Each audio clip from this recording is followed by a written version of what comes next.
Jimi Hendrix and Vader says, "Hey guys, Heat fan here. With both your cap expertise, I'm wondering what packages the Heat could give to get Brandon Ingram. Love you guys." Okay, well let me pull up the Heat's cap sheet here so we can see what we're working with.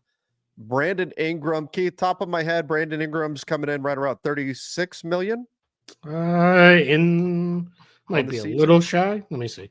Go ahead and pull up the heat sheet. Yeah, just over 36 million for Brandon Okay. Ingram. Since it actually matters, 36 million, $16,200. So Okay. just because you got to be even up. So here is the Heat's cap sheet right now. Now, I mean, I suppose if you want, we've talked a lot about the Jimmy Butler situation and he wants an extension. Does Miami want to give him that? Would Miami? I don't know if anybody wants to give Brandon Ingram the next big contract, but that's in terms of matching salaries, it would be the easiest to just add a piece to Brandon Ingram and swap it out for Jimmy Butler, and there you go. But I'd have to imagine that's probably not what a Heat fan wants. They would like to see Brandon Ingram come in and play with Jimmy Butler. So, what salaries would you be stacking up to try to build this trade? Yeah, I think the challenge is I don't know that Jimmy Butler works for the Pelicans. Not that Jimmy Butler is bad, but I think it's just you're kind of trading one issue for the same issue in that Jimmy Butler plays roughly the same position as Brandon Ingram, and he also needs a new contract after this season. He's got the player option, but really is like right there as far as needing a new contract. So yeah, you get into it, look a little deeper. I would now here's the challenge for Miami. Miami is over the first apron, so they have to match salary exactly or take back less. Then comes in, and they're only about 1.6 shy of the second apron. So they are also have to be very cautious if they aggregate salaries that they're bringing in less. So for those reasons, that starts to turn into something along the lines of Duncan Robinson and Terry Rozier. I don't, and I'm not saying that even works. I'm just kind That's of just math. putting the combos together because I think you can rule out Butler. It's not going to be Bam Adebayo. I mean, maybe there's something that makes sense with Tyler Hero, but again, from the side with New Orleans, I think if you're really pushing to get Brandon Ingram in Miami, you have to find a 3-team trade that probably sends the stuff Miami is sending to somewhere else and gets New Orleans a big somehow in the course of that dealing. Because I don't know that there's a match between these two teams. That's a great point. That's not, that wouldn't be what New Orleans is looking for. So, is there a big that you could go find out there on the market? That is certainly something that New Orleans needs, and that's where I don't know how feasible it is, but the first guy that pops into my head is, well, is there a way to work something out for DeAndre Ayton? Are the Blazers willing to make that move and move on from? I don't know. I don't think he's at an age. He's at the age cliff or anything. I think he's at a point where they could hang on to him. But that in terms of a big-ish salary that you could go target, there could be other options. Maybe you talk to Atlanta about Clint Capella or somebody like that. But I do agree with you there that I think ultimately the Heat and the Pelicans, while they both may have motivation to try to make a move, they're probably not the best direct trading partners. But you loop in a third team that can land a big in New Orleans, and then maybe you got something. Yeah. Yep. Yeah. I mean, even if they wanted to go a little bit of a different direction and go with a much smaller trade, Robert Williams to the Pelicans would be incredible. That'd be, man, imagine him now anchoring that back line. I think if you could get him without being ridiculous, where it's like we traded Zion or somebody really good, man, you're now that vaults that team way up for me. Like that puts them right on the border of I'd probably put him in the mix with that top 4 in the West of Denver, Oklahoma City, Dallas, and Minnesota. Like they're a good center away from that, in my opinion. What are you willing to give to make that happen? If you're to get like Robert Williams? Yeah, to give Robert Williams. And yeah, I believe off the top of my head, he's at what, like 11, 12 million? Yeah, he's like 12, 13 million in that range. So that's now the nice thing is that's a super easily acquirable contract, right? Like that you're not having to do all that much to go get him. I'm certainly not giving anybody in the top 6 that isn't Brandon Ingram. So that's where, again, that would have to be part of a bigger trade Mm-hmm. where Ingram goes somewhere. I don't know if it's Portland, but goes somewhere. That could be a way. Maybe you work with Miami and a couple of Miami guys land in Portland with a draft pick or 2 or something, and Yeah. Ingram goes to Miami, and then you kind of figure it out that way. You could definitely get there, if that was your end goal. Here's your big challenge. I'm glad you have the Pelicans sheet up. Uh-huh. We talked about this a little bit, but I think it was probably a week or 2 ago, and this will come up again, presumably when we do our big question for the Pelicans, which will probably be on Monday. But those top 6 guys, are there 6 best players that all need to play and all should start? So already you're down to one of them needs to go to the bench. And none of Probably them is not a the end of center. the world. You could figure that out. But none of them are center. So that means 2 of them need to go to the bench. All of a sudden, now we were talking about, all right, somewhere in the combination of, let's take McCollum and Murray a little bit out of the mix. Somewhere in the combination of Ingram, Jones, Murphy, and Zion. 2 of those guys are going to be bench guys and are just going to have to be happy with it. That's what I'm worried about with the Pelicans is sometimes we say this all the time. It's not about collecting talent. It's about collecting talent that fits together. And I'm just a little nervous that this is a lot of guys that need to play. And I don't know how happy some of these guys are going to be, especially guys like Ingram and Murphy who are looking for their next contracts.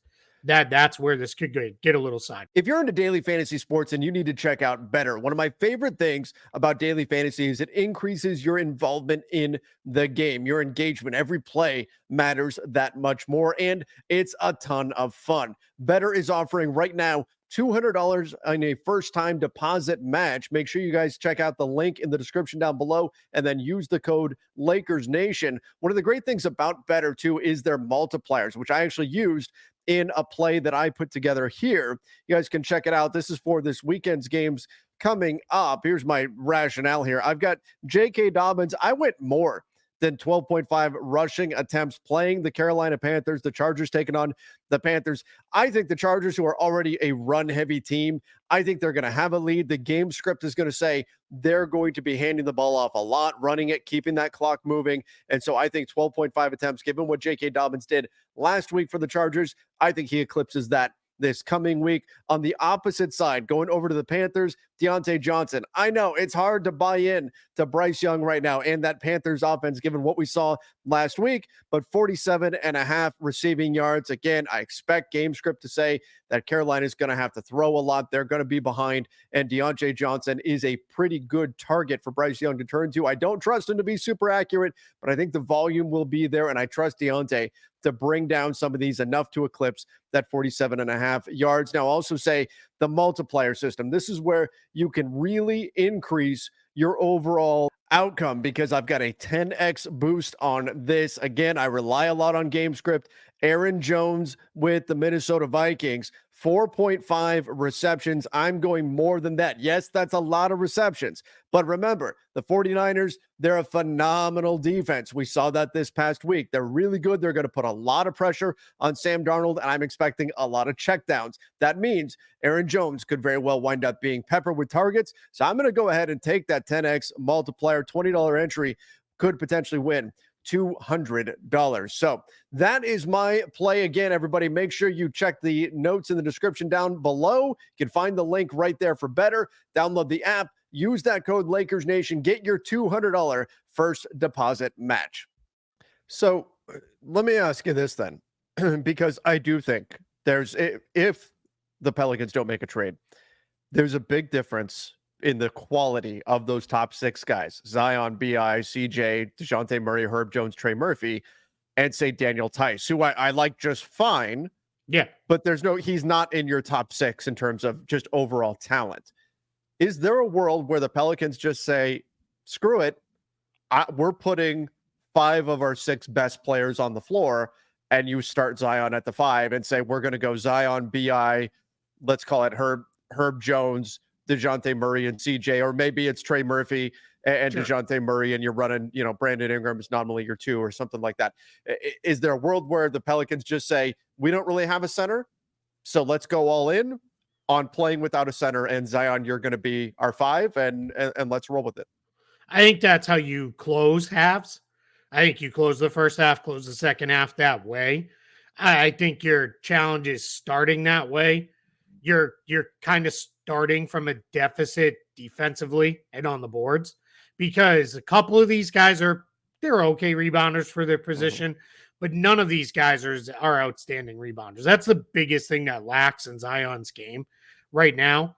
Other than, I'm obviously the health issues are the biggest thing, but if you take those out of the mix, if you just focus on the basketball, he's just not as good of a rebounder as he should be. He Right. should get 10 rebounds a night with ease, with his athleticism and his size and strength. There's no reason why he shouldn't get 10 rebounds a night. He doesn't track the ball well. He doesn't attack the glass that way. So now you have that issue. You have no rim protection in that group. And honestly, your perimeter defense is probably outside of Herb Jones. It's just okay. DeJounte Murray was not good in Atlanta. He really slipped as a defender. McCollum's not a good defender. Ingram's never really been a very good defender. And Murphy's okay, but he's kind of maybe above average. Herb Jones is incredible. He's amazing. So, yeah, I think you're going to have to play minutes like that. But I think at the very least, you start Daniel Tice and you give him the Keith Bogans, where it's plays the first 5 minutes each half and then you never see him again. And that's just kind of to hold down the interior a little bit on a couple guys.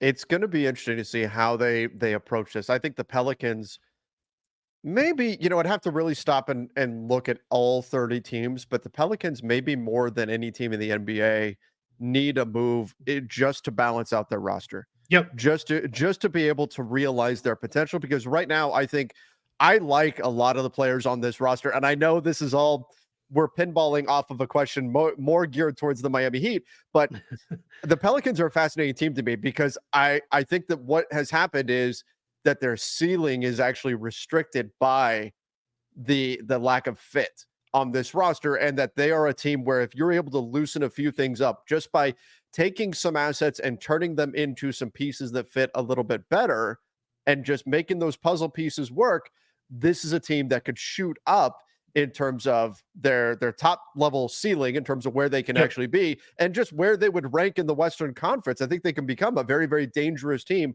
with the right move or two.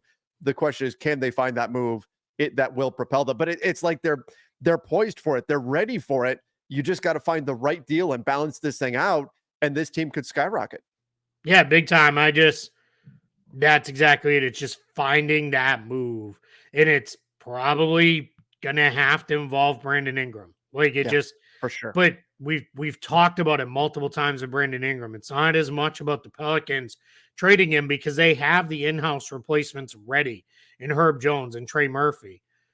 It's about finding a team that is willing to, one, give you value, or if they don't, in a 3-team deal, help you get value for Brandon Ingram, while also then being willing to pay Brandon Ingram his next contract because it makes sense for them. That's the challenge. That's where it gets really kind of like, I just don't know. I don't know who that team is, and nobody jumps out when you look at all the stuff around. It's just, it's just weird right now in New Orleans. It's a really good group.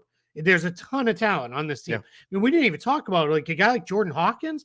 Yeah. As it stands right now, he's not even going to play. There are no minutes for him on this team. There just aren't, because you got to play bigs. You're going to have to play some combination of Tice, Missy, and Robinson Earl just to fill the minutes at the big man spot. They're going to have to play some. You're certainly not getting by with Zion playing the 5 for 38 minutes a night. It's just not going to happen. Or if it is, it's going to happen for about a month, and then he's going to get hurt. So you got to fill those minutes. So a guy like Jordan Hawkins, who I really like quite a bit, there's just not minutes for him. I just don't see where they come from. So it just like I said, a little bit of a weird team right now in New Orleans. Let's see what they do. I think they are a good candidate for a trade in the next month before we get to the start of the season, or one of those early season trades where Yeah. something happens and a team's like, man, we need a wing and we got to go. I think New Orleans could be that team that jumps on it.